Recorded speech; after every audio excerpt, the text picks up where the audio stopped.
चलिए बच्चों, next concept की ओर। Audio video clear live students? Let me know please either audio video clear. चलिए जी,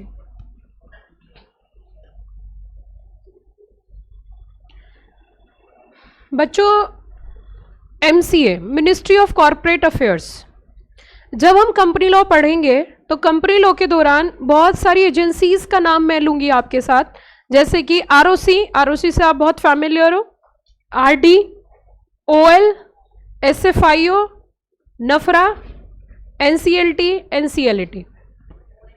तो आपको इनके बारे में पता होना चाहिए, इन एजेंसीज का काम क्या है, क्यों है, कैसे काम करती है, कंपनी एक्ट के अंदर इनका क्या रोल है। तो MCA 21 की various agencies, number 1 is ROC, registrar of company. तो इनके बारे में हम समझते हैं कि ROC क्या है और ROC का क्या रोल है। सबसे पहली चीज, ROC की जो फुल फॉर्म है वो है रजिस्ट्रार ऑफ कंपनीज। ROC का मेन काम है, जब भी कभी किसी को कोई कंपनी इनकॉर्पोरेट करनी है तो उसके लिए इंफॉर्मेशन जो प्रोवाइड करनी है वो ROC को देनी है, क्योंकि ROC के पास ही पावर है कंपनी को इनकॉर्पोरेट करने की। और कंपनी इनकॉर्पोरेट होती है सर्टिफिकेट ऑफ रजिस्ट्रेशन से। किससे होती है? या हम बोलते हैं उसे सर्टिफिकेट ऑफ इनकॉर्पोरेशन। क्या बोलते हैं? Certificate of incorporation. Certificate of incorporation जो इशू करती है वो इशू करती है ROC। अब मुद्दा ये उठता है कि मैम कौन सी ROC है, ROC कहाँ कहाँ पर होती है। अगर ROC की हम बात करें, हर स्टेट में एक ROC अनिवार्य है, लेकिन कुछ स्टेट ऐसी हैं जहाँ पे एक से अधिक ROC भी है।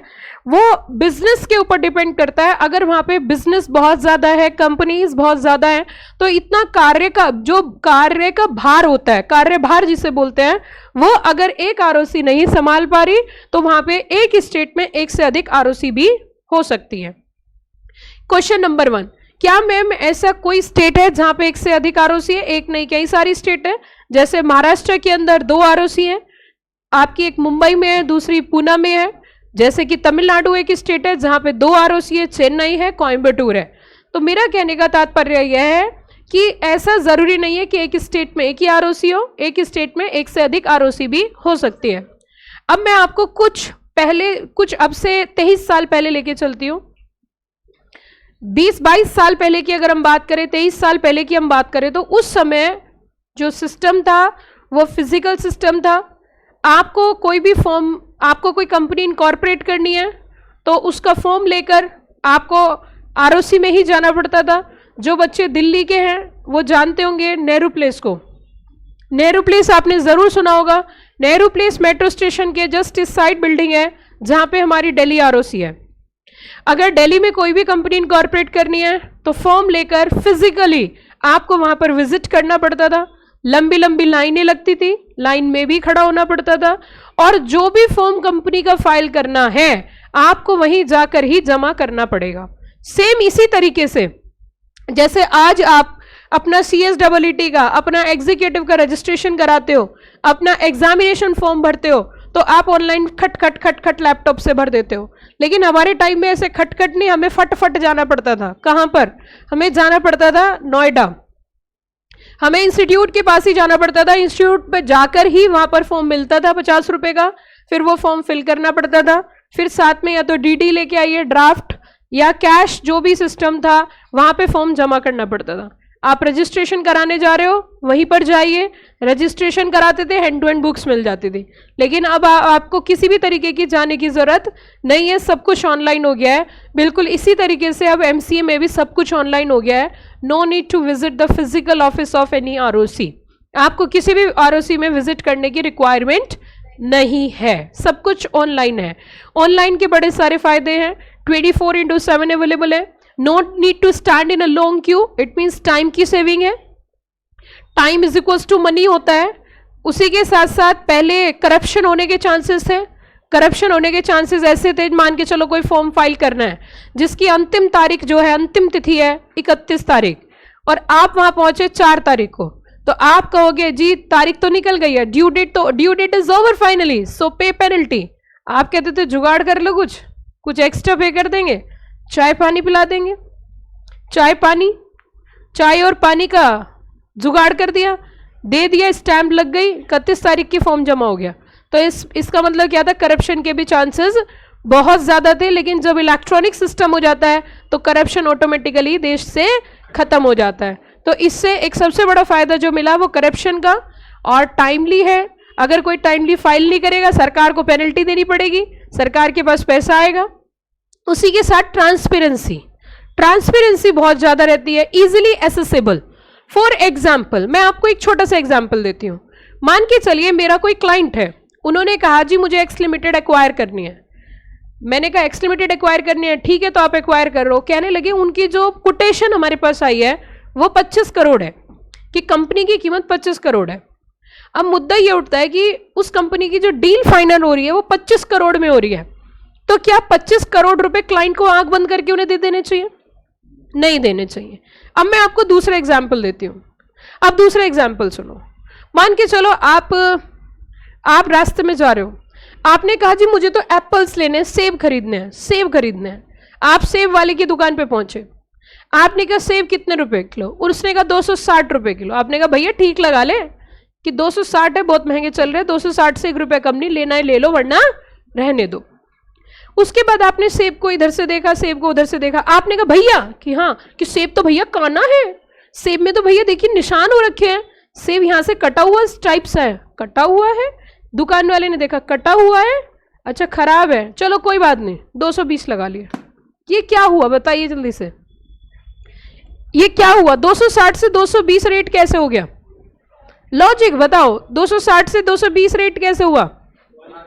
आपने उसमें कमी निकाल दी, आपने कमी ढूंढी और ढूंढ के बताई कि तेरी ये कमी है, क्या 260 लेगा भी कि नहीं? कहने की जरूरत नहीं पड़ी आपको, उसने खुद से ही कह दिया कि लो कितने रुपए दे दो, 220। इसी तरीके से मेरा जो क्लाइंट है जिनसे कितने रुपए की डील फाइनल करने के लिए बोला है, 25 करोड़, मैंने कहा ना ऐसे नहीं पे करने, हम उस कंपनी को जांच पड़ताल करेंगे, उस कंपनी में फाइंड आउट करेंगे कोई कमी तो नहीं है, तो अब उसकी डॉक्यूमेंटेशन मुझे चाहिए। उसमें ये देखना पड़ेगा कौन डायरेक्टर है, डायरेक्टर्स ने फ्रॉड तो नहीं कर रखा, कंपनी ने आरओसी के नॉन कंप्लायंस तो नहीं कर रखे, कंपनी ने कोई रिक्वायरमेंट ऐसी तो नहीं जो छोड़ रखी हो जिसकी वजह से कंपनी में पेनल्टी लग गई हो या लगने वाली हो। यस और नो? मान के चलो आपने कोई कंपनी 25 करोड़ में खरीदी और उस कंपनी ने बहुत सारे डिफॉल्ट कर रखे हैं, ब्लंडर कर रखे हैं, ऐसी स्थिति में आपने वो कंपनी ले ली और कंपनी के ऊपर 5 करोड़ की पेनल्टी लग गई। अब बताओ नुकसान हो गया नहीं हो गया? बताइए हुआ कि नहीं हुआ? ऐसी स्थिति में टेक्निकल शब्द बोला जाता है बच्चों ड्यू डिलिजेंस। क्या बोला जाता है? Due diligence.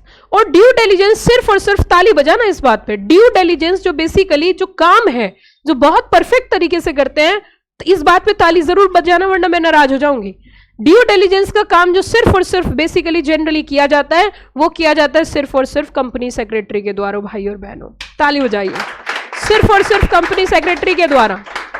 अब कुछ बच्चे यहाँ पे ऐसे जो ताली के भी चोर हैं भाई और बहनों, जो ताली तक नहीं बजाना चाहते, सिर्फ और सिर्फ नंबर लेना चाहते हैं। ये काम सिर्फ और सिर्फ कंपनी सेक्रेटरी का है और कंपनी सेक्रेटरी अब ऐसी स्थिति में रिपोर्ट तैयार करेगी। उस कंपनी के सारे डॉक्यूमेंट्स चाहिए, तो डॉक्यूमेंट्स कहां मिलेंगे? आरओसी के पास है। तो आरओसी कहती है कागज चाहिए कि चाहिए, कि बदले में देनी पड़ेगी, कि क्या? फीस। तो इट मींस आरओसी को फीस पे करनी पड़ेगी और आरओसी आपको सारे फॉर्म्स अवेलेबल करा देगी। एक टाइम लिमिट होता है, उसमें आप उनके सारे फॉर्म डाउनलोड कर सकते हो और उससे पूरी रिपोर्ट तैयार कर सकते हो। और रिपोर्ट भी भाई और बहनों कई तरीके की होती है। एक होती है डील मेकर, एक होती है डील ब्रेकर, एक होती है डील डाइल्यूटर। जो डील मेकर रिपोर्ट आती है उसमें कंपनी में कोई भी कमी, कोई भी खामी भाई और बहनों नहीं है। ऐसी स्थिति में जो कंपनी बेच रहा है वो 1 रुपया भी कम नहीं करेगा, वो 25 पैसे भी कम नहीं करेगा। जो डील डाइल्यूटर होती है वो कुछ इस तरीके की होती है कि जो ये कंपनी है इसमें कुछ नॉन कंप्लायंसेस हैं, लेकिन नॉन कंप्लायंसेस कुछ इस तरीके के हैं जो सही हो सकता है पेनल्टी देके। तो डील डाइल्यूट हो गया, 25 करोड़ नहीं देंगे।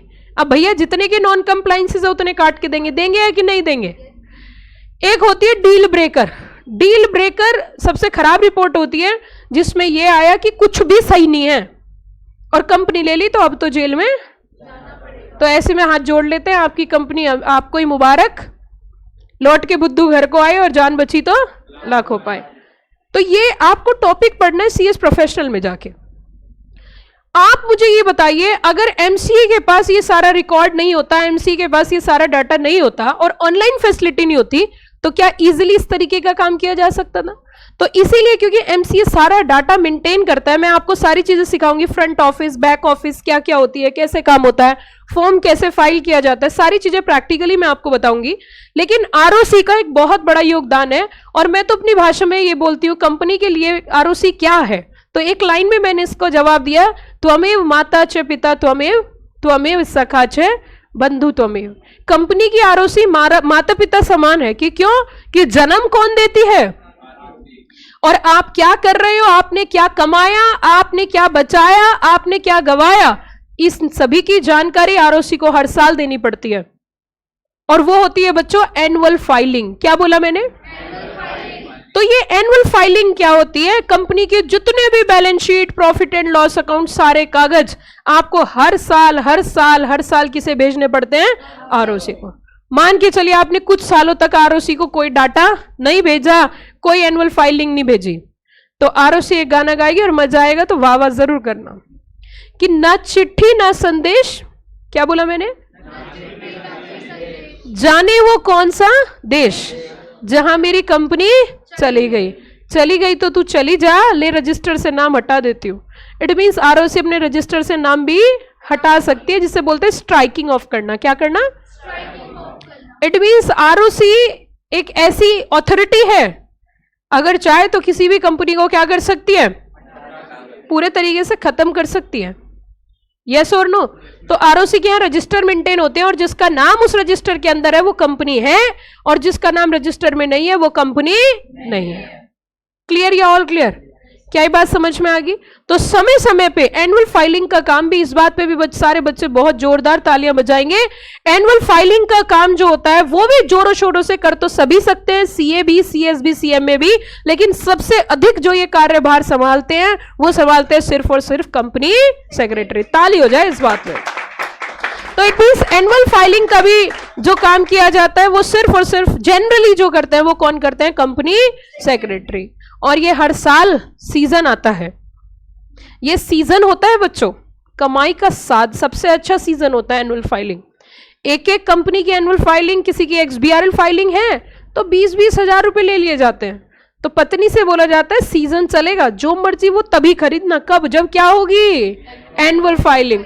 रिश्तेदारों से बोल दिया जाता है देखो जी अब नहीं आ सकता मैं, अब तो मेरा क्या चल रहा है, सबका सीजन चलता है, ऐसी बात नहीं है, सबका सीजन चलता है। अब आप सोचोगे मैम कोचिंग का भी सीजन चलता है, कोचिंग का भी सीजन चलता है, लेकिन कोचिंग का सीजन तो पूरे साल चलता है। ताली बजा दो इस बात पे, क्योंकि अब तो पूरे साल बच्चे आते हैं, है ना। तो हमारा सीजन तो देखो, ये प्रोफेशन जो है ना मैंने बड़े सोच समझ के ऑप्ट किया है, चाहे कुछ भी हो जाए लेकिन बच्चे पढ़ना बंद नहीं करेंगे, इसमें रिसेशन कभी नहीं आएगा। आएगा कि नहीं आएगा? पढ़ने में कभी रिसेशन नहीं आ सकता, हर चीज में, मार्केट में हर चीज में रिसेशन आ सकता है, हर चीज में मंदी आ सकती है, लेकिन पढ़ाई में कभी कोई मंदी नहीं आ सकती। ये सबसे अच्छा काम है। देखो आप एक वकील जब भगवान से प्रार्थना करते क्लाइंट दे दे, क्लाइंट दे दे, तो सोचता है किसी का तलाक हो जाए, किसी की लड़ाई हो जाए, किसी का डिस्प्यूट हो जाए, है ना। डॉक्टर जब भगवान से प्रार्थना करता है मेरा सीजन आ जाए, मेरा सीजन आ जाए, तो डेंगू हो जाए, चिकनगुनिया हो जाए, पिकनगुनिया हो जाए, तो सीजन आता है। लेकिन एक टीचर का सीजन कब आता है? जब बच्चों को पढ़ाते हैं, तो हमारी प्रार्थना भी अच्छी होती है। तो इट मीन्स सबका सीजन आता है। तो कंपनी सेक्रेटरीज का सीजन जनरली जो बहुत अच्छा जिसमें अर्निंग टाइम आता है वो होती है एनुअल फाइलिंग। वैसे तो पूरे साल ही अर्निंग होती है, लेकिन एक बहुत पीक अर्निंग जिसे बोलते हैं एनुअल फाइलिंग, क्योंकि हर एक कंपनी की रिक्वायरमेंट है, हर एक कंपनी को एनुअल फाइलिंग करानी पड़ेगी और हर एक कंपनी फीस पे करेगी। Are you got the point?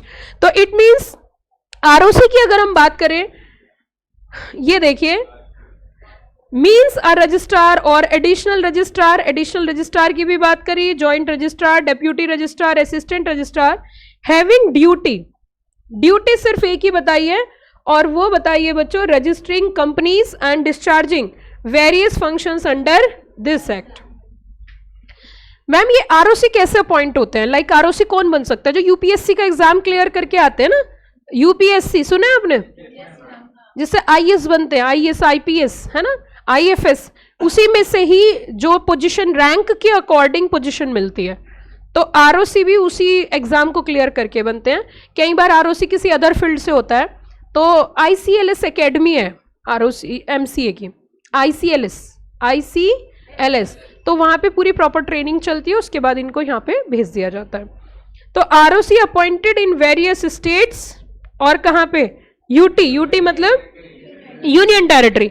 इनका जो मेन काम है बच्चों, वो क्या है, रजिस्टरिंग एंड कंपनी। एक और बात बताती हूँ, हमारी जो आरओसी है ना, वो दोनों एक्ट को, दोनों को चलाती है, कंपनी को भी, एलएलपी को भी। क्या बोला मैंने, कंपनी भी और एलएलपी भी, दोनों आरओसी से ही चलती है। मैं थोड़ा सा आपको दिखाती हूँ।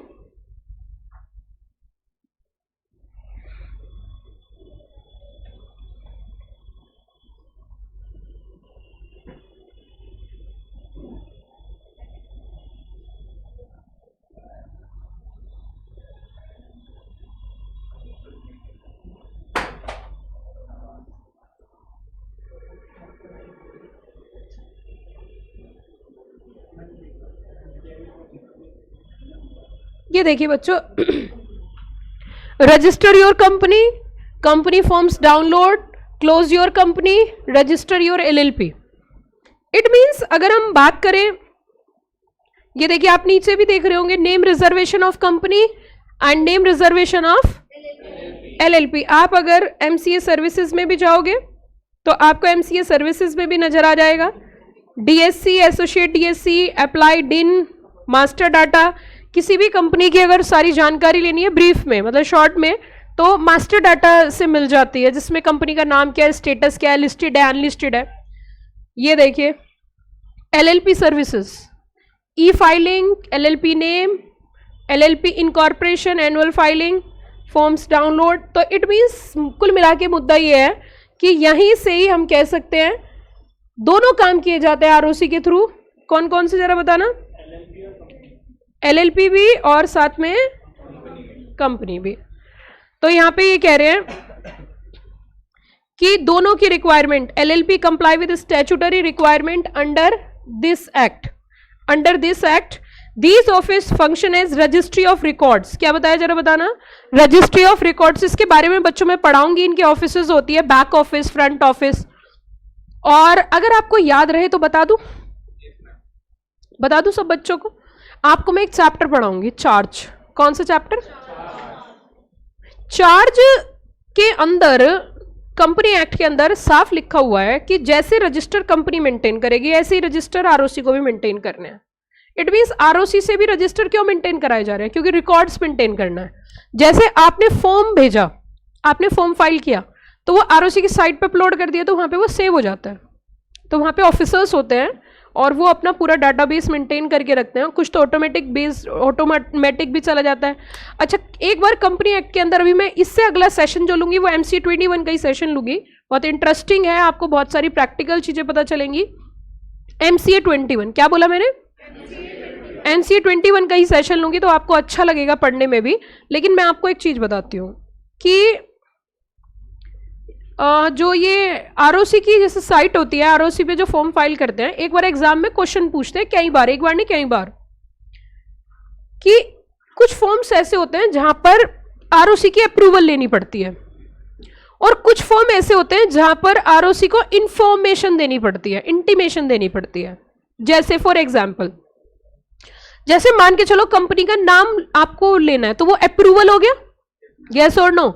जैसे मान के चलो आपने आरओसी को फॉर्म फाइल करा, जी हमें ये नाम चाहिए, तो अब उसमें टाइम लगेगा या हैंड टू हैंड मिल जाएगा, टाइम लगेगा, तो उसे अप्रूवल फॉर्म्स बोलते हैं। क्या बोलते हैं, और एक होते हैं जस्ट इंफॉर्मेशन फाइल करनी। जैसे मान के चलो आपने कोई डायरेक्टर अपॉइंट किया, और डायरेक्टर अपॉइंट किया तो इसकी जानकारी किसको दी, आरओसी को, तो वहां पे आपको इंफॉर्मेशन देनी है, बस अप्रूवल नहीं लेनी, तो इसे बोलते हैं एसटीपी फॉर्म। क्या बोलते हैं, क्या बोला मैंने, अभी दोबारा पढ़ाऊंगी, ऐसे नहीं आज ही पढ़ा रही हूं। अब कुछ बच्चे कह रहे हैं मैम जी हमारा तो यहां से उड़ रहा है, यहां से। एसटीपी मतलब straight throw processing.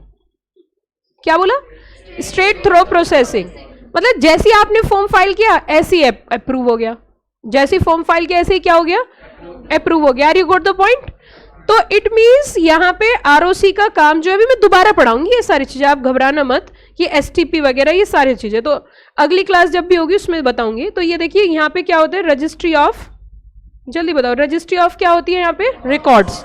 It means records maintain किए जाते हैं। ओके, किससे, खाली कंपनी के नहीं, कंपनी के साथ साथ एलएलपी के भी, जिसका आप क्या कर सकते हो, इंस्पेक्शन।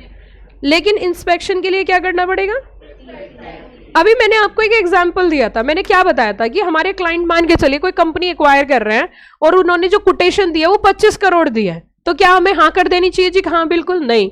उसके लिए हम उनके यहाँ पे इंस्पेक्शन, उनकी डॉक्यूमेंट्स का इंस्पेक्शन करेंगे और रिपोर्ट प्रिपेयर करेंगे, और ये इंस्पेक्शन का काम करते हैं कंपनी सेक्रेटरी। कौन करते हैं, कंपनी सेक्रेटरी। और इसके बदले क्या चार्ज किए जाते हैं, फीस चार्ज की जाती है। 25 करोड़ रुपए में कंपनी कोई खरीद रहा है तो 1 लाख 2 लाख देने में कोई बड़ी बात नहीं है, दे देंगे नहीं दे देंगे।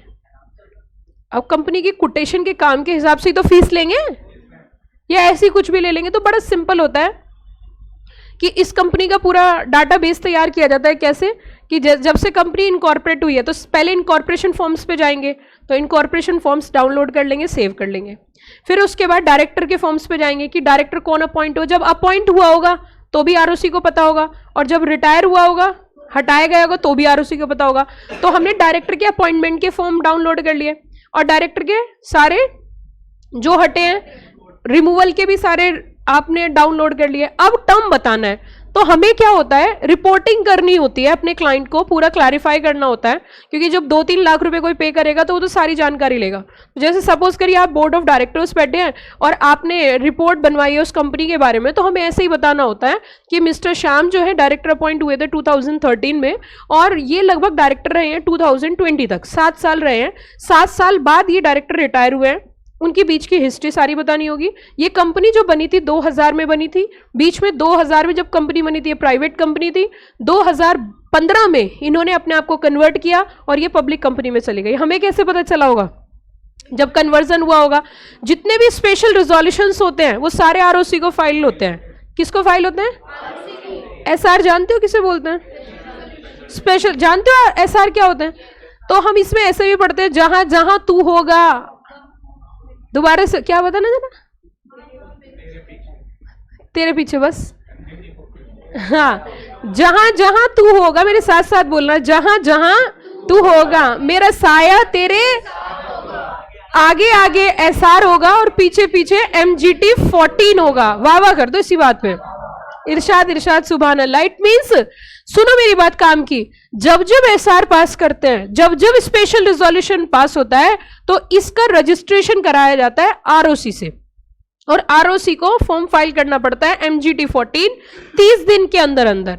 तो एसआर जब आरओसी को फाइल किया होगा तो आरओसी ने वो रिकॉर्ड मेंटेन कर लिया। अब जब हम किसी कंपनी का इंस्पेक्शन कर रहे हैं, हमने सारे MGT 14 डाउनलोड कर लिए, और उससे हमें पता चल गया, फॉर्म डाउनलोड करा तो हमने पढ़ा, उसमें पता चला ये हुआ है, ये हुआ है, ये हुआ है, ये हुआ है, ये हुआ है। क्योंकि बहुत सारे काम ऐसे होते हैं जो एसआर से होते हैं, है ना। तो जब एसआर के सारे फॉर्म हमारे पास होंगे तो हम उस कंपनी का सारा इतिहास बता सकते हैं। देखिए ये कंपनी थी, इस कंपनी में बीच में इन्होंने अपनी रजिस्टर्ड ऑफिस चेंज करी from one state to another state, एक स्टेट से दूसरी स्टेट में गई, तो हमने ये डाटा रख लिया। इट मीन्स ये सारी चीजें खैर आप आगे चल के पढ़ोगे, लेकिन मैं कहना चाहती हूँ आरओसी के पास जो रिकॉर्ड होता है उससे क्या किया जाता है, इंस्पेक्शन। क्या किया जाता है, क्यों किया जाता है, कंपनी के बारे में इंफॉर्मेशन के लिए। और कहां जाकर कर सकते हैं, आरओसी की साइट पे फ्री होता है, on payment of prescribed fees. Clear, ये ऑल क्लियर। अच्छा, ऑल क्लियर कितने बच्चों के बताओ जल्दी से। एक होता है क्लियर, एक होता है ऑल क्लियर। ऑल क्लियर किसका हुआ, ऑल क्लियर। ऑल क्लियर का मतलब है कुछ समझ नहीं आया, और क्लियर का मतलब सब समझ में आया, है ना। ऑल क्लियर, ऑल क्लियर मतलब पूरा क्लियर, है ना। आज ही आ जाए, नहीं तो गाजियाबाद है। क्या बात है, बहुत बढ़िया। तो देखो अब इधर, हाँ हाँ, वो अलग अलग आगे चल के आएगा बेटा, अभी बता दूंगी। तो अभी यहाँ जा रहा है तो फिर यहाँ जाएंगे, हम यहाँ, तुम वहां, हम यहाँ, है ना। तो अब हम अगली जो नेक्स्ट अथॉरिटी के पास चलते हैं, आरडी। आरडी मतलब रीजनल डायरेक्टर। रीजनल डायरेक्टर अगर हम बात करें, आरओसी बड़ा या आरडी बड़ा, आरडी होते रीजन वाइज। मैम रीजन का मतलब क्या, north region, south region, eastern region, western region. तो रीजन बड़ा होता है, स्टेट बड़ी होती है? आप बताओ, रीजन बड़ा, स्टेट बड़ी? सोच समझ के बोलना। रीजन बड़ा, स्टेट बड़ी? रीजन में स्टेट्स आती हैं या स्टेट में रीजन आता है? अच्छा, आप बताओ। ऑब्वियस सी बात है, रीजन बड़ा होता है, स्टेट छोटी होती है, क्योंकि रीजन में सारी स्टेट्स आ जाती हैं। जैसे हम नॉर्दर्न रीजन में है ना, तो नॉर्दर्न रीजन में जितनी भी स्टेट्स आती है सब नॉर्दर्न रेलवे, सुना होगा ना आपने, नॉर्दर्न रेलवे। तो देखिए आरडी, रीजनल डायरेक्टर, ये रीजन वाइज होती हैं। और आरओसी से अपर बॉडी हम बोल सकते हैं। बहुत सारी जगह है, सेंट्रल गवर्नमेंट ने क्या कर रखा है कि जैसे मान के चलो एक आज ही एक्ट के अंदर कि आपको ये परमिशन सेंट्रल गवर्नमेंट से लेनी है। सेंट्रल गवर्नमेंट कहती है मैं अपना काम डेलीगेट कर देती हूँ, कभी तो आरओसी को कर देती है और कभी आरडी को कर देती है। तो आरडी जो है वो आरओसी से अपर बॉडी है और कई बार सुपरवाइजरी वर्क भी करती है आरओसी से, है ना। आरडी अगर नॉर्दर्न रीजन की मैं आपको ऑफिस की बात बताऊं तो सेक्टर नोएडा का अशोकनगर मेट्रो स्टेशन, उससे नेक्स्ट मेट्रो स्टेशन सेक्टर 16 है ना, शायद 15, सेक्टर 15 पे जैसे ही उतरते हैं उसके नीचे उतरते ही एक बहुत बड़ी बिल्डिंग है, ओएनजीसी या ऑयल इंडिया की बिल्डिंग है, उसमें ही है। तो वहां हमारे नॉर्दर्न रीजन के आरडी बैठते हैं। और कई बार, वैसे तो ज्यादातर ऑनलाइन होता है, लेकिन कई ऐसे केसेस होते हैं जहां पर आपको आरडी से मिलने भी जाना पड़ सकता है। तो आरडी की फुल फॉर्म होती है regional director in charge of respective region, each region comprises कहना चाह रहे, बता रहे हैं बच्चों को ये वाली बात भी। रीजन के अंदर क्या होती है, नंबर ऑफ स्टेट्स एंड क्या आ जाती है, यूटी। इनका काम होता है supervise the working of office of registrar of company and OL also, OL के बारे में मैं बताऊंगी अभी आपको। They also maintain licence with respective to state governments and central government in relating to administration of company act and LLP, certain power of central government under this act delegated to RD। ऐसी बहुत सारी जगह क्या होती है जहां पे power delegate की जाती है। मैं आपको कुछ एग्जांपल देती हूं, अगर आपको याद रहे तो बहुत अच्छी बात है, और याद ना रहे तो उससे भी ज्यादा अच्छी बात है। क्या होता है कि जैसे मान के चलो कोई कंपनी है और उसका जो रजिस्टर्ड ऑफिस है वो नोएडा में है, और वो रजिस्टर्ड ऑफिस चेंज करके दिल्ली में आना चाहती है। तो नोएडा से जब वो दिल्ली आएगी तो स्टेट चेंज होगी, और स्टेट चेंज होगी तो ऐसी स्थिति में आपको आरडी से परमिशन लेनी पड़ेगी। आरडी का रोल रहेगा, आरडी को एप्लीकेशन लगानी पड़ेगी जब आप स्टेट चेंज करोगे। क्या बोला मैंने, स्टेट चेंज करोगे। स्टेट मतलब one state to another state, तो वहां पे पावर किसके पास है, आरडी के पास है। तो आपको आरडी से ही परमिशन लेनी पड़ेगी, आरडी अप्रूव करेंगे, क्योंकि देखो इन्होंने कहा ना विद रेस्पेक्ट टू क्या, state governments and central government, क्योंकि स्टेट टू स्टेट चेंज हो रहा है। तो स्टेट की पावर इन्होंने किसे दे दी है, आरडी को, कि आपको आरडी से परमिशन लेनी है। अब क्यों लेनी है आरडी से, आरओसी से क्यों नहीं लेनी, कौन बताएगा? Yes, anybody having? देखो सुनो, पहले मेरा क्वेश्चन सुनो। देखो सबसे पहली चीज क्या है कि जो मैं बोला करूँ ना उसे ध्यान से सुना करो, क्योंकि एग्जाम में भी ज्यादातर यही दिक्कत होती है कि बहुत जल्दी में क्वेश्चन पढ़ते हैं और गलती हो जाती है। आपसे नहीं, हर बच्चे से। ये सिर्फ आपसे मिस्टेक नहीं होती, हर बच्चे से होती है। हर एक, अभी एक मूवी भी शायद आई है, हाफ सीए, वेब सीरीज है क्या, हाफ सी आई, आप मत देखना मत, आप डिमोटिवेशन हो जाएगा। आप थोड़ी ना हाफ रहने वाले, आप तो फुल बनोगे, तो देखने का क्या फायदा। देखना नहीं है तो सुनो मेरी बात, बहुत अच्छे से बनाई उन्होंने, मतलब बहुत सारे पॉइंट्स को ध्यान में रखते हुए, अमेंडमेंट्स क्या होती हैं और प्रोविजंस क्या होते हैं। और उसमें वो बच्चा बता रहा था, रात में देख रही थी, थोड़ा सा मैंने बीच में देखा, तो वो बच्चा बता रहा है, लड़की बता रही है इसमें बड़ा लफड़ा है पापा की। क्यों? कि पापा लफड़ा ये है कि अगर 39 आ गए तो भी फेल, और पापा 49 आ गए तो भी फेल। कि कैसे? कि पापा 50% भी चाहिए और 40 नंबर भी चाहिए, बड़ा लफड़ा है इसमें। तो वाकई में लफड़ा तो है ही, आप जानते ही हो। लेकिन ऐसा नहीं है, होने वाले पास हो भी जाते हैं। अब वो बच्चा होता है, लड़का होता है, उसकी बेचारे की उम्र 26-27 साल हो जाती है पढ़ते पढ़ते, और सीए फाइनल में ही होता है वो। अब उसकी मासा बाहर बैठे होते हैं, वो बोलते हैं होगी सीए तेरी। ये क्वेश्चन बड़ा दुखदाई होता है। तो फिर वो वाला गाना आपने सुना ही है कि अब तो हमने सुना है, आपने सुना है किसी ने? किसने छोड़ दिया महफिलों में जाना? जिसे याद है उसने ही छोड़ दिया, क्योंकि जिसे याद नहीं है उसने सुना ही नहीं गाना कि अब तो हमने महफिलों में जाना छोड़ दिया। कहीं कोई ये ना पूछ ले कि तेरी सीएस कब होगी। तो आपके साथ ऐसी स्थिति ना घटे कि अब तो हमने महफिलों में जाना छोड़ दिया कि कहीं कोई ये ना पूछ ले कि तेरी CS कब होगी। तो ऐसी बात नहीं है, हो जाएगी, सब चीजें हो जाती हैं। तो हम रीजनल डायरेक्टर का मैंने आपसे क्वेश्चन पूछा था, क्या क्वेश्चन पूछा था जरा बताना। मैंने कहा था जब स्टेट चेंज कर रहे हैं, मान के चलिए यूपी से दिल्ली शिफ्ट कर रहे हैं, तो यहां पे RD से ही क्यों अप्रूवल लेनी है, व्हाई नॉट ROC। और लॉजिक बताओ, थोड़ा सा और लॉजिक बताओ इसमें। हाँ बताइए।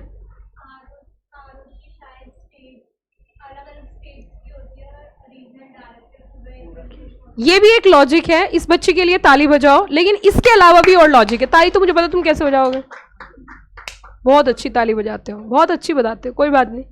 जितनी धीरे ताली बजाओगे, जितना धीरे रिप्लाई करोगे, उतनी धीरे धीरे से आप CS बनोगे, ठीक है। हाँ तो बताओ और लॉजिक बताइए, कौन बताएगा, क्या लॉजिक है इसके पीछे। देखो मैं बताती हूँ, टाइम वेस्ट नहीं करते।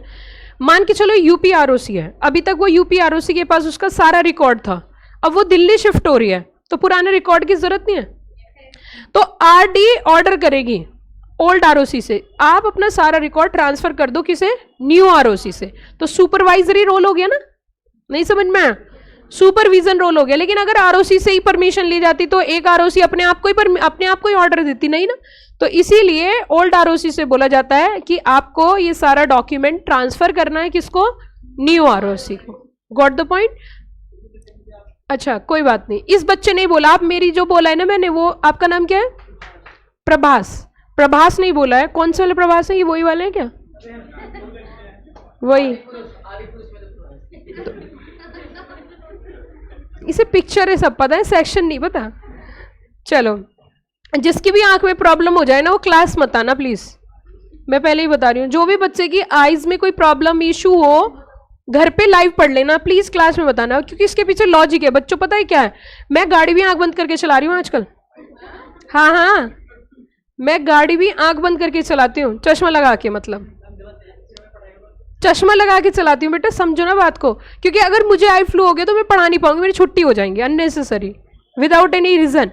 तो प्लीज जिस बच्चे के, और क्लास में और बच्चों को भी हो जाएगा, और बच्चों को हो जाएगा, तो मैं किस मान लो आज मैं इसको नहीं देख रही, एक को नहीं देख रही, तो दूसरों को तो मुझे देखना पड़ता है ना। तो अब मैं ऐसे तो है नहीं, ऐसे मुंह घुमा के पढ़ूंगी, सुनो बच्चों इधर देखो, ऐसे तो पॉसिबल है नहीं, तो देखना तो पड़ता है बच्चों की तरफ। लेकिन किसी को भी अगर आई फ्लू हो जाए, प्लीज क्लास मत आना, मेरी रिक्वेस्ट है, आप लाइव में पढ़ लेना, ठीक है, क्योंकि दिक्कत हो जाएगी, ज्यादा दिक्कत हो जाएगी। चलिए आगे चलते हैं। अब हम बात करेंगे RD समझ में आ गया, रीजनल डायरेक्टर। ROC क्लियर हो गया। Come to the next topic, that is the OL।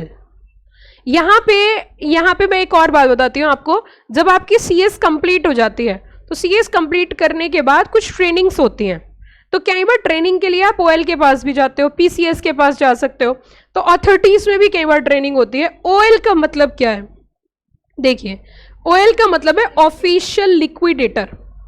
Now what do you mean by the liquidator, what do you mean by the liquidator, liquidator किसे बोलते हैं, लिक्विडेटर का meaning क्या होता है, देखो मैं आपको समझाती हूं। लिक्विडेटर शब्द आया लिक्विड से, लिक्विडेटर, मैं ऐसे नहीं विद लॉजिक आपको बताती हूँ ताकि आप रटो नहीं, रटना नहीं है। क्या वर्ड है बताना जरा, लिक्विडेटर। और लिक्विडेटर शब्द आया है लिक्विड से। और लिक्विड एसिड्स जानते हो क्या होती है, लिक्विड अच्छा पानी होती है लिक्विड एसिड्स, ये कॉमर्स वाले बच्चे हैं। Liquid acids easily convert into cash, जैसे कि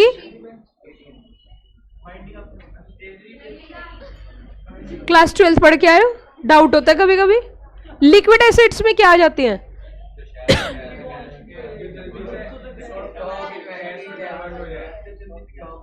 हाँ, जो इजिली कन्वर्ट इनटू कैश है। अब सुनो मेरी बात, प्लीज प्लीज सुनो, कहानी सुनो जरा, इसकी पूरी कहानी है और बिल्कुल प्यार से समझना, क्योंकि फिर पूरे एक्ट के दौरान मैं आपको लिक्विडेशन नहीं बता सकती। इसकी पूरी कहानी आपको समझनी है। लिक्विडेशन किसी का भी हो सकता है, जिसे हम इंसॉल्वेंसी भी बोल सकते हैं। वो किसी इंडिविजुअल का हो सकता है, वो किसी ऑर्गेनाइजेशन का हो सकता है, पार्टनरशिप फर्म का हो सकता है, कंपनी का हो सकता है। इंसॉल्वेंसी के लिए एक होता है बैंकरप्सी और एक होता है इंसॉल्वेंसी। इवन आपका एक पेपर है प्रोफेशनल में, वहां पे डिफरेंशिएट भी किया गया है इंसॉल्वेंसी और क्या बोला मैंने इंसॉल्वेंसी एक स्थिति होती है जहां पे उसकी एसेट्स जो है, assets are unable to pay the debts, स्थिति इज अ इंसॉल्वेंसी। लेकिन जब उसको ऑफिशियल डेक्लेरेशन मिल जाता है, that is known as bankruptcy, तो फिर क्या बोला जाता है, बैंकरप्सी। क्लियर हो रही है बात? अब ये किस तरीके की सिचुएशन क्रिएट होती है वो मैं थोड़ा सा आपको बताती हूं। मान के चलिए हम इंडिविजुअल के पॉइंट ऑफ व्यू से पढ़ते हैं, बहुत ही प्यार से समझना। ये घर है, ये घर है और इसके अंदर 4 लोग रहते हैं, 4 लोग रहते हैं, 2 बच्चे और 2 वो खुद। एक है चिंटू और एक है चिंटी और उनके 2 बच्चे, हम 2 हमारे 2, 4 50 करना तुम तो, ठीक है ना, हम 2 हमारे 2। अब हुआ क्या कि इनकी घंटी बजी, बेल, बेल जिसे बोलते हैं, और घंटी पे गाना क्या लगा हुआ है, पैसे पैसे करते हैं तुम, पैसे पे क्यों मरते हैं। अब जब बेल बजी तो गेट खुला, गेट खुला तो पैसे मांगने वाला था कि पैसे दे दो, पैसे दे दो, पैसे दे दो, पैसे दे दो। अब जब इस तरीके की स्थिति बन रही है कि हर कोई क्या कह रहा है जी, पैसे दे दो, पैसे दे दो, तो आज चिंटू ने डिसाइड किया कि कहा घर वालों से कि बच्चों की हाँ, कि चिंटी की हाँ, सुनिए आज हम चलेंगे लॉन्ग ड्राइव पर। कहाँ चलेंगे? इन्होंने अपनी गाड़ी निकाली और ये सब गाड़ी में बैठे और चल दिए। कहाँ? लॉन्ग ड्राइव पर चल दिए। और लॉन्ग ड्राइव पर जब ये जा रहे हैं तो बच्चे पूछ रहे हैं कौन सी ड्राइव पर, कि बेटा ऐसी ड्राइव पर आज तक नहीं गए होंगे तुम। अब डाउट हो गया, चिंटी को डाउट हो गया कि कुछ तो गड़बड़ है। अब देखिए आगे क्या था, आगे एक नहर थी। अब क्या करा चिंटू ने, गाड़ी को पूरी तरीके से इसके अंदर कुदाने की कोशिश करी, क्योंकि चिंटू बहुत परेशान हो गया था अपनी जिंदगी से। वो नहीं चाहता था कि मैं अपने पीछे अपने बीवी बच्चों को छोड़ के जाऊं, हम सब चले जाते हैं एक साथ लॉन्ग ड्राइव पर। तो ऐसी स्थिति में यहां पर चिंटी ने कहा कि चिंटू ये आप क्या कर रहे हो, इधर रोको गाड़ी।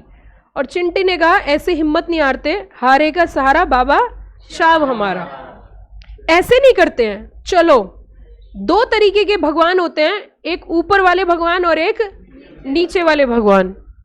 चिंटी ऐसे मत बोलो, आज तो चले जाने दो। कहाँ? ऊपर वाले भगवान के पास। चिंटी ने कहा stop this nonsense, you come here, आप इधर आइए, अब गाड़ी मैं चलाऊंगी। और चिंटी आज एक अदाकारी का रोल निभाते हुए चली जाती है कहाँ? कोर्ट। और कहती है जज साहब इस आदमी की तरफ देखिए, ये बहुत परेशान है और हम भी बहुत परेशान हैं, हमें मुक्ति दिलवा दो, या तो हमें फांसी पे चढ़ा दो या हमारा कर्ज से मुक्ति दिलवा दो, क्योंकि हम बहुत दुखी हो गए हैं और अब हम नहीं चाहते इस जिंदगी को जीना। बड़ी मुश्किल से मैं यहाँ पे आपके सामने आई और हमारी आपसे विनती है, रिक्वेस्ट है। क्या कोर्ट को आंख बंद करके विश्वास कर लेना चाहिए? नहीं करना चाहिए। कोर्ट ने कहा देखो ऐसे तो हम विश्वास नहीं कर सकते, लेकिन हमारा अपना एक प्रोसेस है, हमारी एक प्रक्रिया है।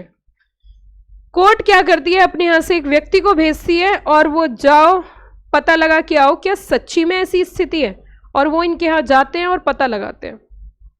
अब जब ये वहां जाकर बैठते हैं और इनको बोलते हैं ये पर्सन जो यहाँ पे जा रहा है, ये person is appointed by the court, official assignee बोल सकते हैं, ऑफिशियल लिक्विडेटर बोल सकते हैं।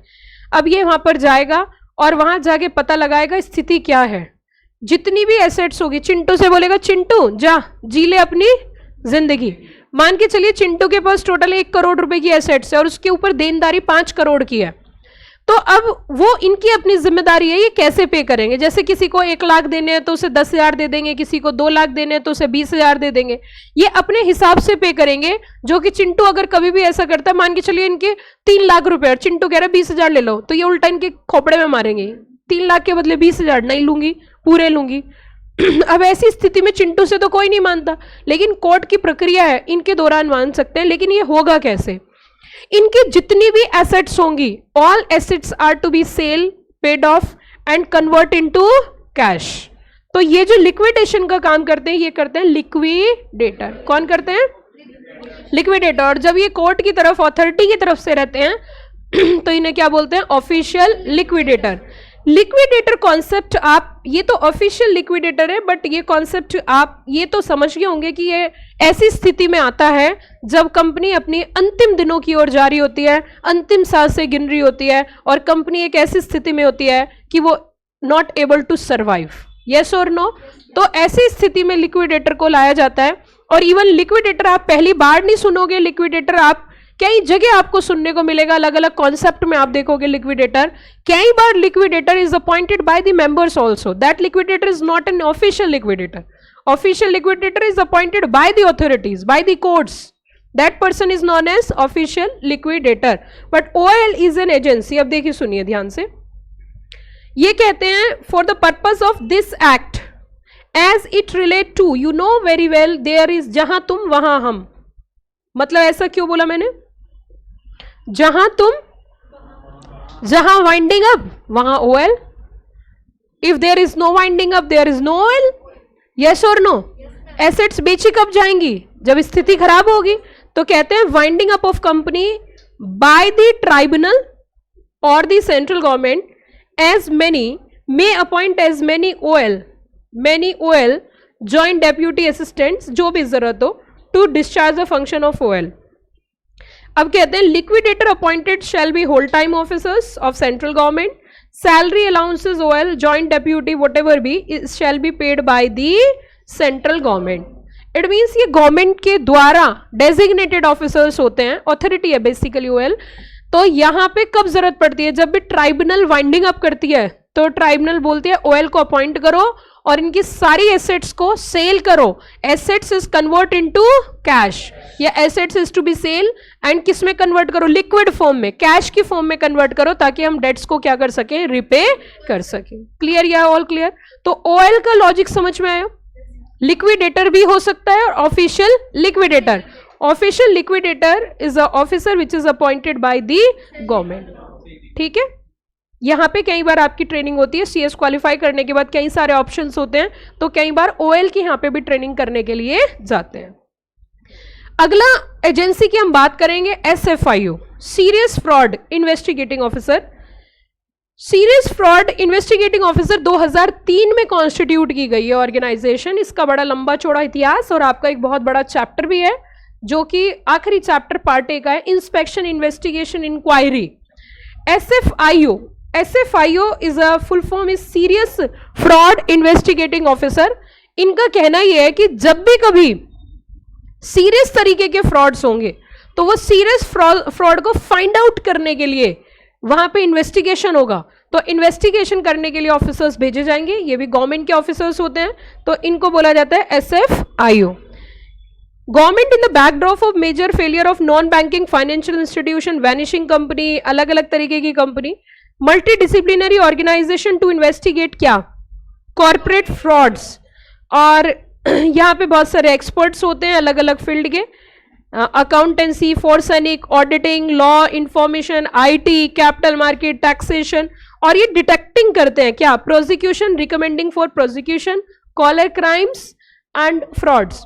ये पता लगाते हैं कि पता लगाओ एक्चुअल में दोषी कौन है, उसको पकड़ा जाता है, उसकी रिपोर्ट बनाई जाती है और भेज दिया जाता है किसके पास? गवर्नमेंट के पास, और फिर इनके अगेंस्ट एक्शन होता है, जेल होती है, सजा होती है। क्लियर? ये ऑल क्लियर? तो एसएफआईओ है। उसके बाद बच्चों नफरा। नफरा जो है आपको अकाउंट्स वाला चैप्टर जब मैं पढ़ाऊंगी, अकाउंट्स एंड ऑडिटर, तो अकाउंट्स वाले चैप्टर में नफरा कॉन्सेप्ट है। अब नफरा को तो मैंने एक और नाम भी दिया है, पहले नकास था, सीधा नास, अब आ गई नफरत। अब आ गई, अब हमने इनका नाम नफरत क्यों दिया? नफरा याद करने के कॉन्सेप्ट से, ऐसा नहीं है गवर्नमेंट को बुरा लग जाए और गवर्नमेंट मेरे अगेंस्ट एक्शन ले। क्या होगा? ज्यादा ज्यादा एक्शन होगा, तो ज्यादा एक्शन होगा तो क्या हो सकता है? डिग्री छीन ली जाएगी। बस आ गए अपनी बात पर। देखो अब डिग्री, अगर देखो एक बात मैं आपको बता देती हूँ, अगर डिग्री अब चली जाएगी ना, अब चली भी जाएगी, कोई ले भी लेगा, तो अब कोई फर्क नहीं पड़ेगा मुझे बहुत ज्यादा। पूछो क्यों? पैसा नहीं होता सब कुछ। देखो वैसे तो मुझे अपनी डिग्री से बहुत प्यार है, जैसे कि आप कितनी मेहनत कर रहे हो उसके बाद आपको ये डिग्री मिलती है, बट मैं कोई ऐसा काम करती नहीं हूँ जिससे मेरी डिग्री जाए। डिग्री जस्ट लाइक डिग्निटी होती है, छीनने से पहले इससे अच्छा बेटर खुद ही दे दो, है ना। नहीं नहीं, पैसे ही नहीं सब कुछ होता, डिग्री। हाँ हाँ, इमेज है, लेकिन अब बच्चे मुझे, अब जितनी सारी मेरी वीडियोस है ना उसमें मैंने हजारों वीडियो में ये बोल रखा है, 1400 वीडियो है, माई सेल्फ CS प्रीति सिंह। तो अब डिग्री चली भी जाएगी तो उन्हें पता है CS तो है। अब ऐसे तो कोई कॉन्सेप्ट नहीं है कि दोबारा से CS का एग्जाम देना पड़ता तो फेल हो गए, ये तो सबको ही पता है। तो वो एक अलग चीज है। वो देखो बहुत सारे लोग ना कई बार डिग्री सरेंडर कर देते हैं, डिग्री सरेंडर कर देते हैं। लेकिन मैं आपको एक बात बताती हूँ, इस डिग्री ने हमें बहुत कुछ दिया है, इसलिए हमें इसकी रिस्पेक्ट करनी चाहिए। हिम्मत थी तो इनिशियल स्टेज में सरेंडर करते ना, हिम्मत थी तो अब से 14 साल पहले मैं डिग्री सरेंडर करती, तो कौन कौन पढ़ने आता मुझसे, नहीं, चाहे मैं कितना भी अच्छा पढ़ाती। लेकिन आज जब इतने सालों में इस डिग्री की वजह से ही हमें सब कुछ मिला है, तो इतना एटीट्यूड नहीं होना चाहिए, हमें हर चीज की रिस्पेक्ट करनी चाहिए, यस और नो। तो इतनी जल्दी कि कई बार इसलिए बहुत ना, मतलब अपने आप को शो ऑफ करने के लिए लो मैं आपकी डिग्री सरेंडर करते हैं, तो मुझे लगता है कि ऐसे स्टेप नहीं लेना चाहिए। और अगर उनको जरूरत है मेरी डिग्री की तो मैं देने के लिए वैसे तैयार हूं, वैसे वो लेंगे नहीं। चलिए आगे चलते हैं, आगे चलते हैं, क्योंकि ऐसे बहुत सारे हजारों बच्चे ऐसे होते हैं जो CS करने से पहले, ये बात उन्हें भी पता है, इंस्टीट्यूट को भी पता है कि ऐसे बहुत सारे बच्चे हैं जो CS ज्वाइन करने से पहले, उनके यहाँ रजिस्ट्रेशन करने से पहले हमारी वीडियो देख लेते हैं। तो हम तो इसका स्कोप ही बढ़ा रहे हैं CS का, उसमें हमारा भी फायदा है और उनका भी फायदा है, यस और नो। तो देखिए इधर आ जाइए, नफरा की बात करते हैं।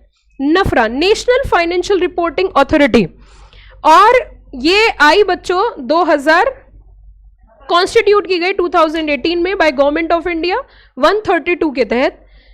नफरा बहुत डिटेल कॉन्सेप्ट आपको मिलेगा जब आप पढ़ोगे अकाउंट्स वाला चैप्टर, क्योंकि पूरा सेक्शन 132 है। अगर हम अकाउंट्स के सेक्शन की बात करें तो सेक्शन नंबर 128 से लेके सेक्शन नंबर 138 तक के सेक्शंस हैं, और बीच में ही आ जाता है कौन सा सेक्शन, 132। तो 132 हम बहुत डिटेल कॉन्सेप्ट पढ़ेंगे अकाउंट्स वाले चैप्टर में, लेकिन फिर भी मैं आपको अथॉरिटी के बारे में बताती हूं।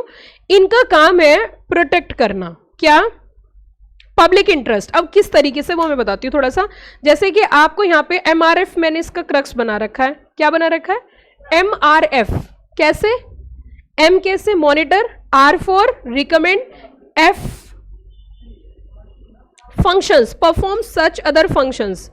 तो इट मीन्स यहाँ पे इनका काम होता है रिकमेंडेशन देना, इनका काम होता है मॉनिटरिंग करना।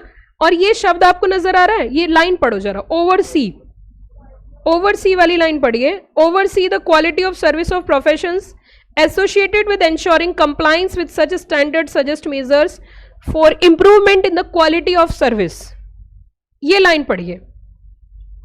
इन्होंने कहा कि इनका जो फंक्शंस है ना, उनमें से एक बहुत बड़ा फंक्शन है ओवरसी करना।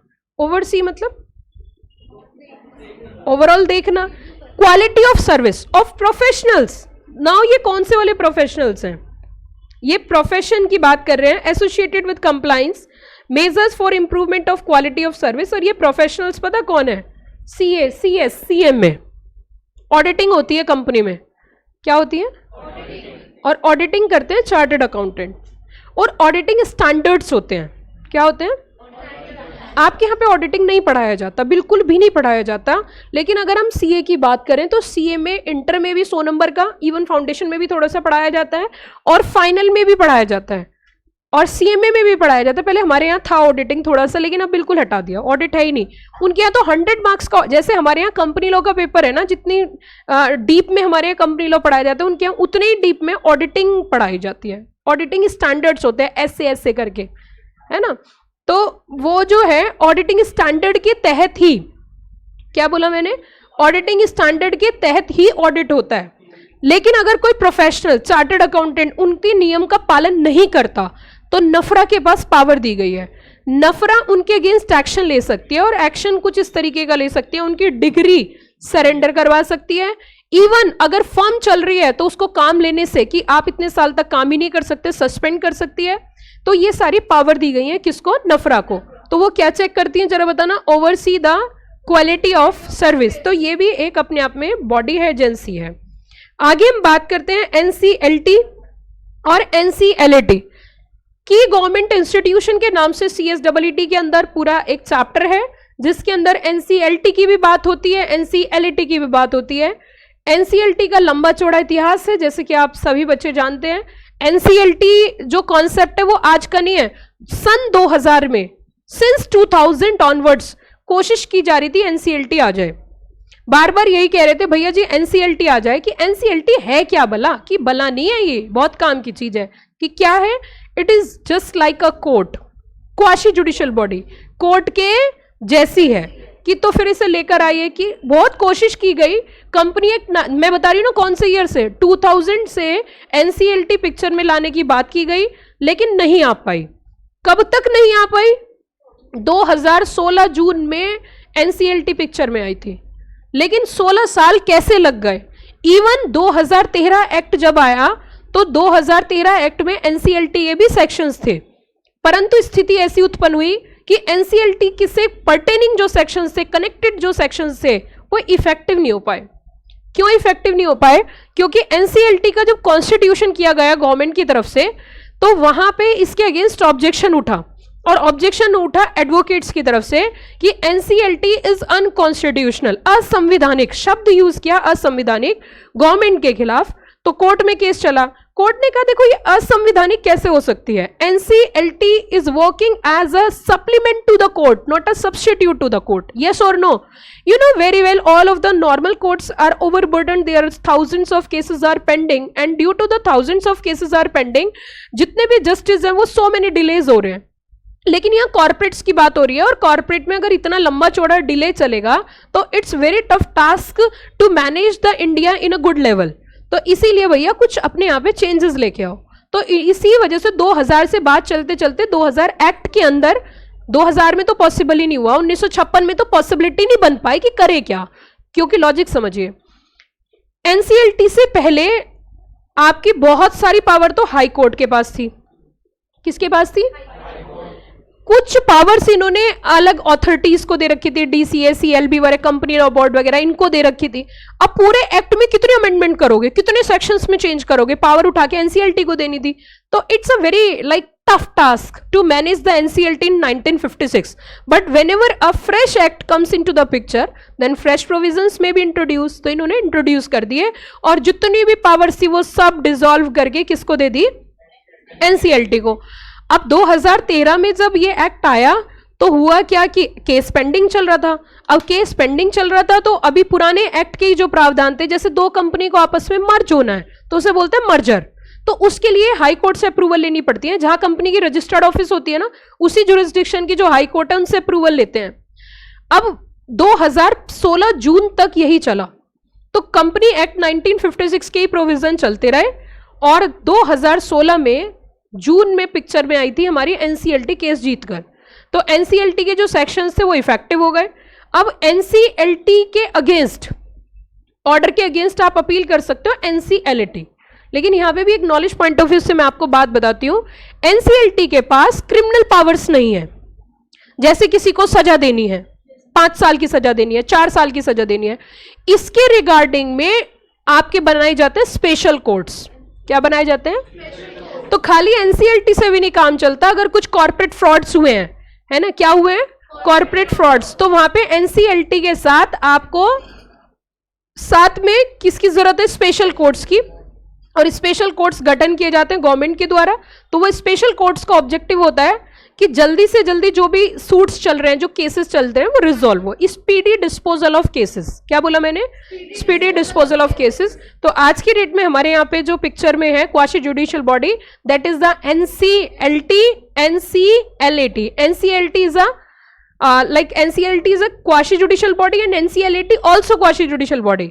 अगर आप NCLT से सेटिस्फाइड नहीं हो तो you may prefer appeal to the NCLAT। तो यहाँ पे यही बात हुई है ईज ऑफ डूइंग बिजनेस के पॉइंट ऑफ व्यू से ही, step towards improving easing all judicial matters relating to company law under one roof.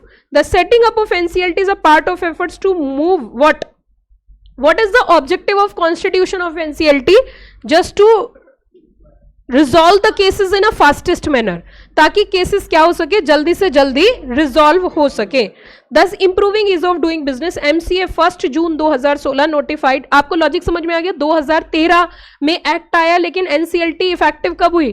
2016, because case already pending. So NCLT and NCLT comes into the picture and powers is given under section 408 and 4010। ये थी आपकी NCLT and NCLT. These are the various agencies under company act 2013 under MC 21। Okay, clear हो गया? ROC, RD, OL, नफरत, NCLT, NCLT, types of definitions, explanation, history of company act. चलिए अब हम next class में और इंटरेस्टिंग कॉन्सेप्ट पढ़ेंगे MCA 21। ठीक है बच्चों, चलिए, thank you, have a nice day.